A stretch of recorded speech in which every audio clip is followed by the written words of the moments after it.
Oculus by Thistle. Chapter 7. No Such Things. It had been days since he'd seen the light of the sun. His entire world had been reduced to only pitch darkness and the filthy mattress beneath him. His limbs ached from his restraints, and his mouth was bone dry. He would do anything for a cup of water. Anything. By that time, he didn't even bother to scream for help anymore. He didn't bother to even try to escape. Any previous attempts only left him laying bound on the floor, and the man didn't like that. Craig didn't like that either. He let his mouth fall slightly open, only for cold air to assault his tongue. Water. He only wanted water. He wanted the rope tearing into his flesh to disappear, the feeling of grass beneath his toes, and to hear the soft-spoken words of his mother. He wanted a lot of things, but learned better than to wish for them. Look, do you see? A voice suddenly said. It came from somewhere inside his room, though he couldn't pinpoint exactly where. Yes, I do see, replied another voice. They were the sounds of children. Craig thought the voices belonged to people much younger than himself. He whimpered as he struggled to turn towards them. The rope that trapped him to the headboard dug into his raw wrists. It stung and burned, but he hadn't heard another voice in so long. He was desperate to reach out for help. He doesn't have long now. Another child whispered to the others. What do we do? Hello? Craig called out again in desperation. Can you hear me? Did you hear that? Asked a voice. Yes, he hears us. Replied another. He hears us. A plethora of children chimed in eerie unison. Their voices all exploded into random, excited chattering. Who are you? Craig muttered through his cracked lips and dry teeth. For the first time, he found himself thankful for the pitch darkness of the room. Whoever those kids were, he didn't want them to see him. He didn't want anyone to see him that way. We laid there like you once, each of us, one at a time. A shuddering voice explained. Yes, said another. We are you now, and you are us. Not unless he dies, argued one. We will not allow that. Craig sniffled. The tiny voices seemed to be coming from every direction. One would echo from across the room, while another would whisper right into the shell of his ear. He would have been petrified if he had the ability to feel. He shook his head. Surely there was no way any of them could see it. But they all burst into disorganized and whispered sentences anyway. I don't want to die, Craig said. His aching head laid down on one of his arms. It wasn't until then he felt all the grime on his face. I can't. I want my mom. His voice was so hoarse and raspy, even he could barely hear it. Still, all the voices again exploded into muffled murmurs. It sounded like they were in the midst of 10 different conversations, none of which Craig had the energy to eavesdrop on. His lips pressed together and trembled. He really did want his mom. He wanted to smell her flowery perfume again, and see the little grin she'd get when he hugged her. He let out a quiet sob. Oh no, he's crying. The scrambled voices slowly pulled together to organize into a soft melody. Craig recognized the soothing lullaby immediately. Twinkle, twinkle, little star. They were trying to help him in what little ways they could, which was just comforting enough for Craig's cries to slow into sniffling. Don't cry. One of the voices said, as it broke away from the singing others. We will help you. Craig didn't believe them. He tried to get away so many times. He became convinced there was no exit. Of course, the men always opened a door to come in, but he could never find it. Even when he slipped out of his restraints, he just wandered in circles around the room, feeling the walls. It's coming. A voice whispered urgently. Their song fell entirely apart as the voices again chattered in a frenzy amongst themselves. It's coming. They all cried together. The voices suddenly came to a halt. Craig lifted his head up and stilled his breathing to try to hear them, but they'd vanished entirely. He was alone again. Hello? He called out into the empty room. Where'd you go? The squeaking of rusted metal answered him, which made the boy go silent. When he heard wood creak beneath heavy shoes, he bit down on his lip. He knew what those sounds meant, who they belonged to, and it wasn't friendly children. It was unusually cold that evening, at least according to Richard, Tweek's father. He walked around the house all day in a light jacket and blue jeans while obsessively checking the thermostat, which was never below 75 degrees. Cindy, his wife, told him he was just being difficult. She and Tweek felt perfectly warm after all. He insisted there was a chill and proved it with the goosebumps raising on his arms. But there wasn't much that could be done about it. He just suffered through his Sunday wrapped in a snuggie. Tweek didn't go to Stark's that night. At least, not right away. He went to his bedroom around 9 p.m., the same time as the rest of the family. Cindy fell right asleep, believing her son would be safe at home. For Richard, that night would prove to be anything but restful. He still felt chilled even lying in bed under his covers. He shivered himself to sleep, only to wake back up a few hours later because his feet were so cold. Richard tossed and turned in bed for what felt like an eternity before a very peculiar sound startled him. He sat upright in bed. The blackness in his room suddenly felt daunting. It was like trying to see through a thick black sheet. If he didn't know any better, he'd say he even felt like he was being watched. He was a no-nonsense man who didn't believe in the things his son did.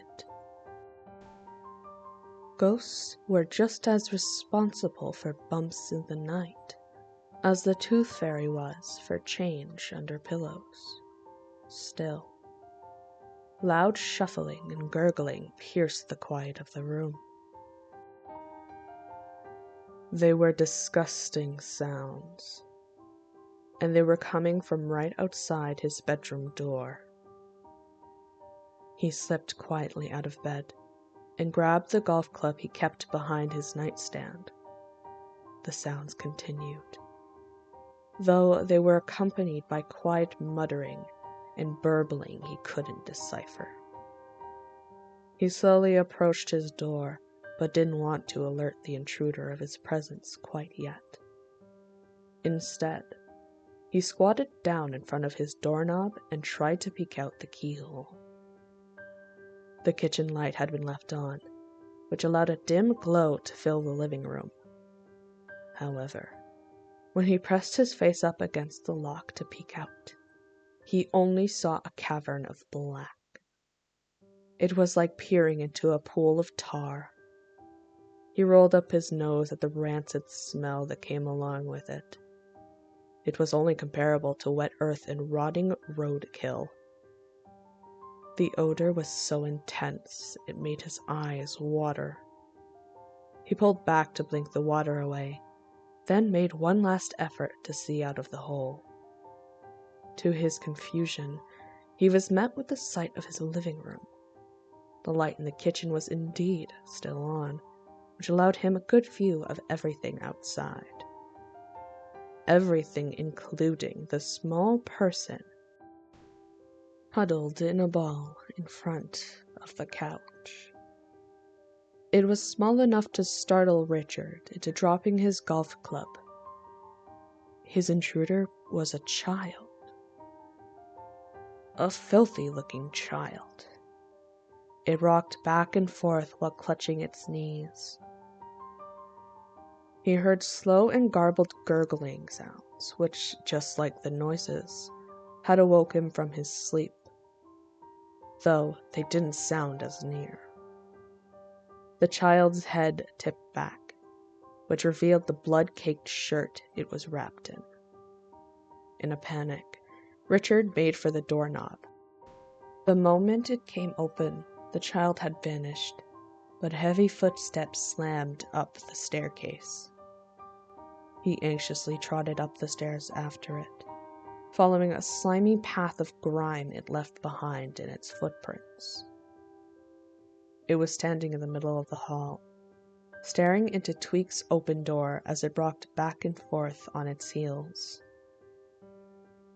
He could see it clear as day as he stood at the top of the stairs. It was disturbing, to say the least. Hello? Richard uttered, despite his fear. This was a child, after all. A pained, wounded child who most likely snuck into his home to hide. The father in him wanted to be as gentle as possible. I'm Richard. Its gaze shifted towards him. He sucked in a heavy breath that got snagged in his throat. It was gawking right at him. Gaping holes were where its eyes should have been. They were deathly black, a deep, black cavern of tar. Richard stood paralyzed. To his horror, he realized what was blocking his keyhole. The creature's mouth distorted into a twisted hole when it noticed his presence and wailed. Richard stumbled back, but managed to grab a hold of the railing rather than tumble down the stairs. The monster ran into Tweak's room, and the door slammed shut behind it. Richard instantly bolted for the handle, but the door wouldn't open. The metal turned under his fingers, and he rammed his shoulder into the wood, but something was pushing it closed from the other side. He banged on it as hard as he could. Tweak! Tweak, open the door! He demanded in a panic. He had no idea what that thing was, or what it could be doing to his son. The longer he went unanswered, the more petrified he became. When the door did come open, he nearly split it inside. Tweak was standing there, He was fully dressed, even had on the gaudy black cloak thing he was privy about. "What's wrong?" Tweak asked with a worried look. It wasn't often he saw his father worked up over much of anything, with the exception of coffee. Yet there he was, heaving so hard, sweat was starting to appear on his brow.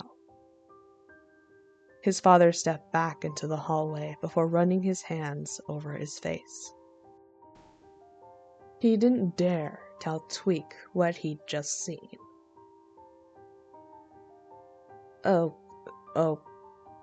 it's fine, I thought I heard something in your room." He lied the best he could. Couldn't get the door open. Tweak gave Richard a weird look, raising one of his brows up high. "You thought you heard something? Like what?"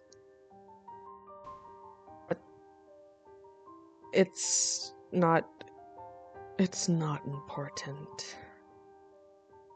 The best way to smooth over that situation was to derail it entirely. So, he uttered in an accusing tone, "Where do you think you're going?" Tweak looked down at his clothes before muttering, "Going on a walk?" For the first time ever, Richard was actually glad to be hearing that. His head was still swimming with confusion and fear. Something was in Tweak's bedroom. Something really was, and it snuck out in the middle of the night to watch him sleep through his keyhole. "Well, Tweak said as he sidestepped his father and wandered out into the hall.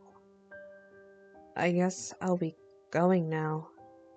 Richard nodded and followed after as Tweak walked down the stairs.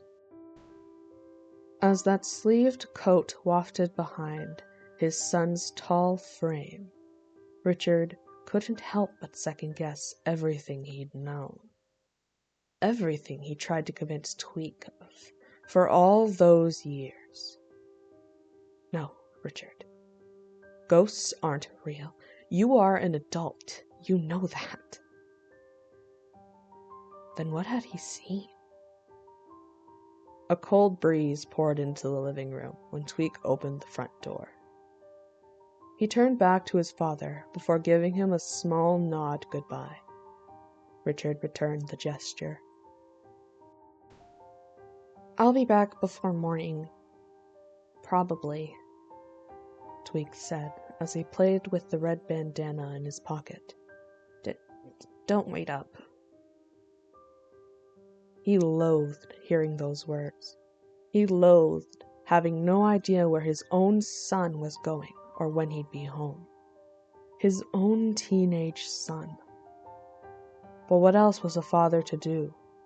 Call the cops? No, he couldn't.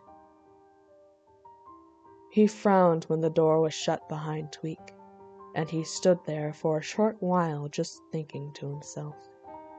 He turned to look back into his faintly lit living room with a knot in his throat. There are no such things as ghosts, he thought to himself as he ran to his bedroom. There are no such things as ghosts, he thought again as he covered his keyhole with a piece of duct tape. There are no such things. Karen McCormick was not the only little girl in South Park who had a guardian angel. Though Karens came in a purple cape opposed to a robe as black as death. Their purpose was just the same. Protect the girl. The Shadow Man's boots were as mud-streaked as ever when he slipped in through a plastic frame in the wall. It was a tight squeeze, but he slid in just fine. All the doors, and most of the windows, were locked by the time nightfall came, but they always forgot the same one. It was a rather small, high window installed in the walk-in closet. The old tree outside was all he needed to scale the tree and slip in undetected. He preferred it over the gnome-infested front door anyway. He walked through the small room of clothes and stuffed animals, being careful not to step on any. He opened the door and stepped out into the bedroom. The pale pastel colors of the little room were muddied by the darkness. Despite that, he still noticed a shifting lump in the bed. A shifting lump that soon exploded with a young girl. Stuffed animals tumbled onto the floor. She nearly went tumbling with them as he launched out of bed and ran to the dark figure that just slipped out from behind her door. She pulled the shadow man into a tight hug around his middle, and remained there until he pressed his gloved hand against the top of her red hair. "What's wrong, Ruby?" he quietly asked. The 12-year-old girl looked up at him. He came right away, just like every other time she'd called him scared in the middle of the night.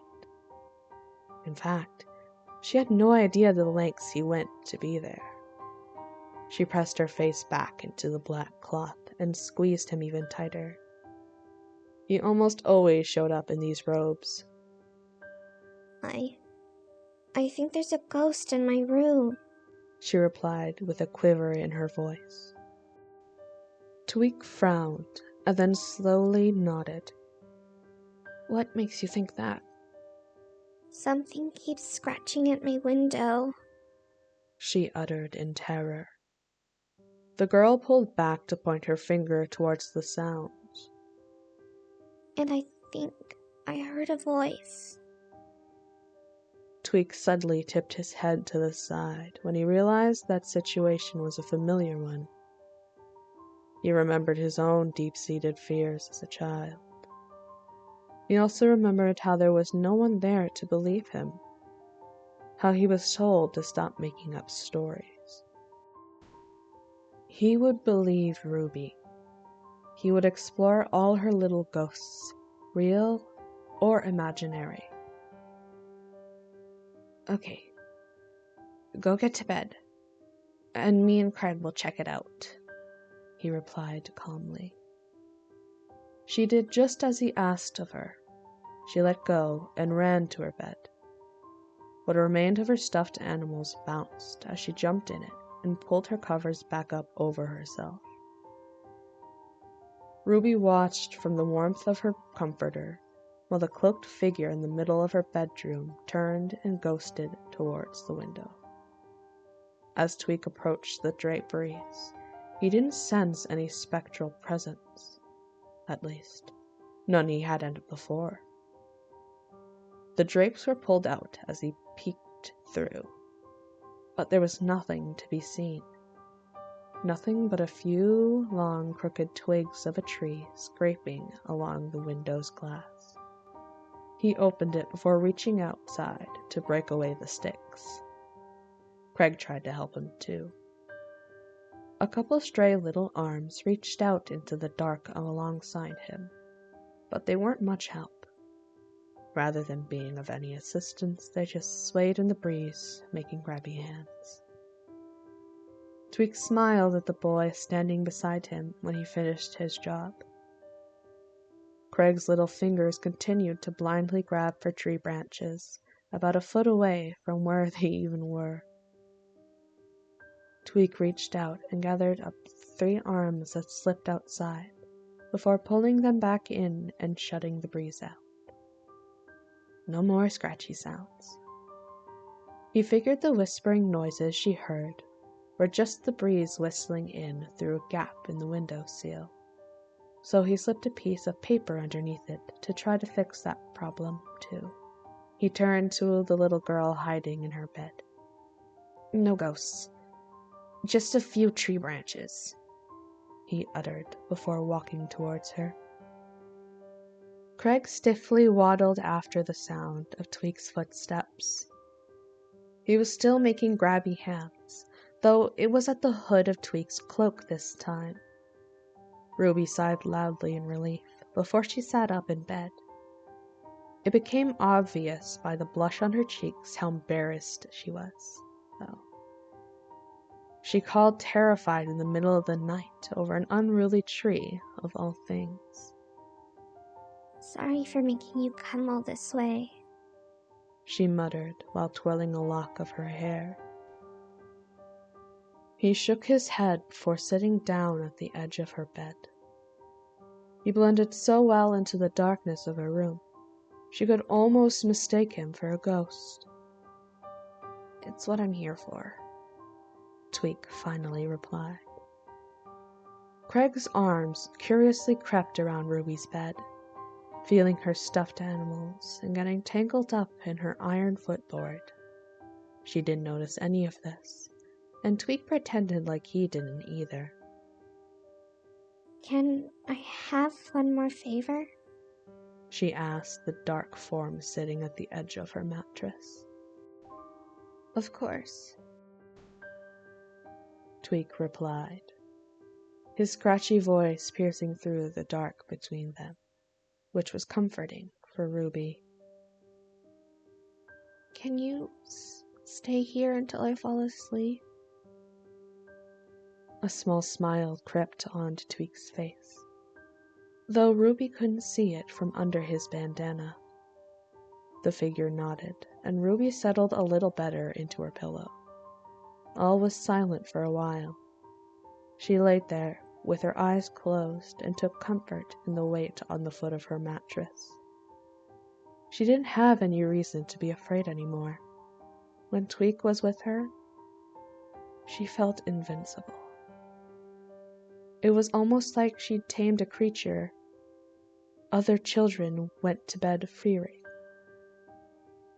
Yes, there was the unsettling black form of a person sitting on her bed, but it was there to keep watch over her.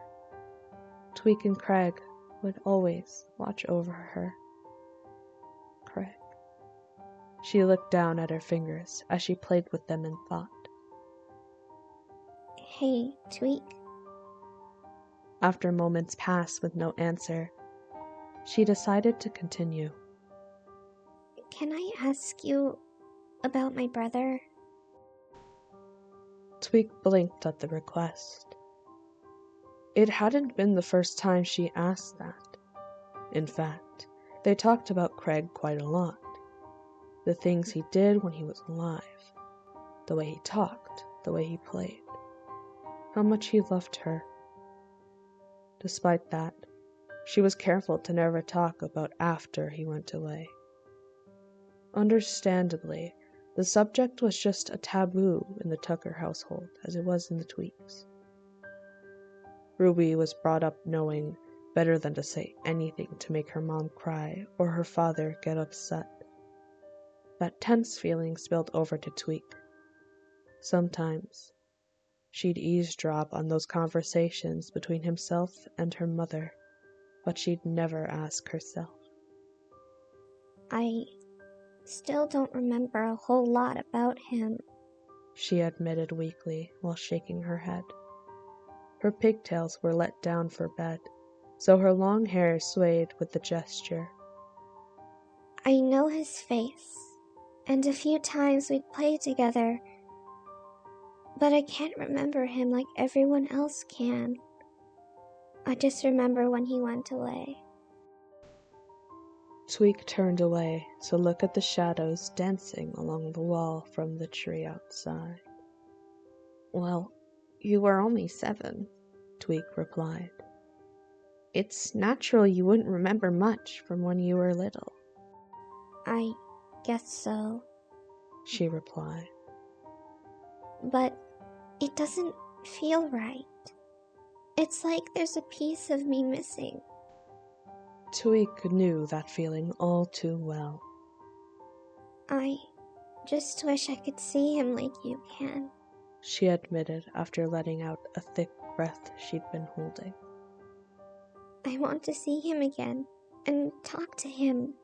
Maybe he could tell me why he went away. After a long silence, she finally asked, Can't you tell me about what happened to my brother? Ruby had no idea what terrible thing she just asked for. While Tweak loved Craig very much, even in the ghostly form he takes now, he would never want Ruby to see him. He wanted her to remember his face like it was in pictures. He wanted her to remember who he was before he was left torn apart and traumatized. The Craig she wanted to see again was dead. Dead in the most terrible ways. He could never explain that to a child. Never. So he didn't say anything. "Please?" Ruby quietly begged. Tweak sighed. Luckily, though, if there was one thing he learned from his parents, it was how to dance around sensitive subjects. "I don't know what happened. Not for sure. Just that someone took him away." That much was hard to confess. "But he's with me now, and I'm taking good care of him." Ruby nodded her head. She believed him. Unlike most everyone else, she always believed him. You're gonna find him, right? The person who took my brother? "Of course," Tweak assured calmly. "Well, I'm trying my best. I've been trying for a long, long time." I know you'll do it. Ruby commented before she sank back down underneath her fluffy comforter. You're a superhero, after all. Bad guys don't stand a chance. "Superhero?" Tweak asked with a bit of shock in his voice. Yeah, you always come to protect me. And you're looking for bad guys. She replied while she rolled over it into her pillow. That sounds like a superhero to me. Tweak was floored. He was so used to being called a murderous ghost. He never thought anyone could think any differently of him. The demon of Starks, some even went as far as to call it. The Shadow Man? A superhero. Well, he never thought of it that way. Tweak couldn't resist cracking another small smile under his bandana. He did that a lot around Ruby. "Yeah, I guess it kinda does. Doesn't it?" The little girl had already fallen fast asleep in a mount of blankets and beanie babies. His eyes went half-lidded as his gloved hand reached out to gently pat her shoulder. "I'll find him," he muttered. "I promise you." For the next few days, Kyle's mind was occupied only with Shadow Man, his creepy little house in the woods, and the tortured little boy attached to him. The foggy mystery their very existence embodied puzzled and intrigued him more than anything ever had before. The nightmares Kyle still received in his dreams didn't help matters. He'd gotten barely any sleep, and even less homework done than he'd like to admit to any of his teachers. He was losing his grip on things. Perfect little Mr. Top in class was slipping. Even as he sat in lunch with his friends, peering curiously in his direction, all he could do was stare into space and wonder. Tweak said in death, spirits were stuck in the moment they died. If that really was true, what would explain Craig's grotesque appearance? Why did he swap sopping wet skin and lungs full of water for gaping eye holes and a dozen extra hands? It just didn't make any sense to him. Then again, most things about Craig didn't. Why were the children in the woods so attached to him? What exactly made him so much stronger than the average ghost? Who drowned him? And why? It was all too complicated. It was a mystery packed on top of 1,000 others, but he was determined to solve them. That tangled web was proving hard to unravel. He had read every article and watched every news broadcast about Craig and his disappearance. But all he discovered was a big heap of nothing. There wasn't even a single suspect to work with. He looked up towards a table across the room. Tweak was sitting there alone. His sketchbook was out in front of him. His pencil scribbled along the paper as his lunch sat forgotten off to the side. He was probably doodling another cartoon Craig in a sweater.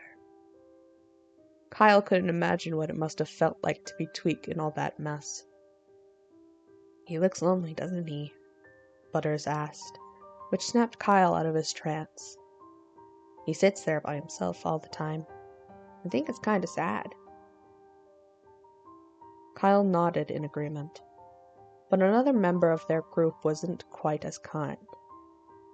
Eric poked his head up to see who they were talking about. And the moment he recognized the table, he scoffed. If he wasn't such a freak of nature, people would probably sit with him. Eric dropped mindlessly.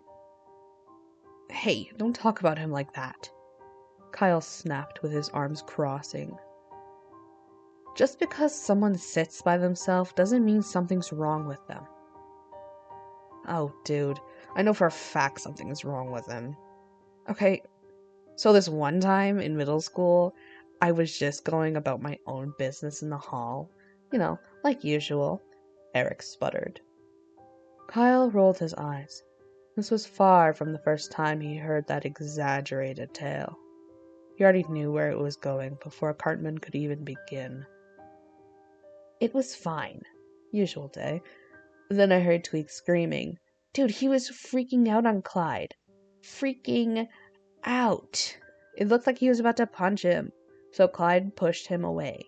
'Cause Tweak grabbed his shirt, then boom! All the lights blew out. All the lockers went flying open. It's like something off of Gary." "Oh, come on," Kyle said, while shaking his head and heaving an annoyed sigh. "Don't believe me? Like half of our class was in the hallway when it happened. Oh, Kenny was there too. Tell him, Kenny." "One light blew out, and a couple lockers slammed closed," Kenny corrected as he rested his chin in his hand. "It was scary, but it wasn't like you make it out to be." "Hey, don't undermine me. It was right the way I told it." For some reason, Kyle was starting to get defensive. Eric didn't have any idea of the terrible pain Tweak went through every day. Not that Kyle fully understood it either, but god damn it, he deserved respect. Then again, Cartman wasn't just unwittingly insulting Kyle's new mentor, but also everything Kyle himself was. Everything he was just gaining the courage to truly embrace. Even if that did all happen, who cares? Kyle finally retorted before tossing his sandwich down onto his speckled tray. Just because someone can do things you don't understand doesn't make them a freak.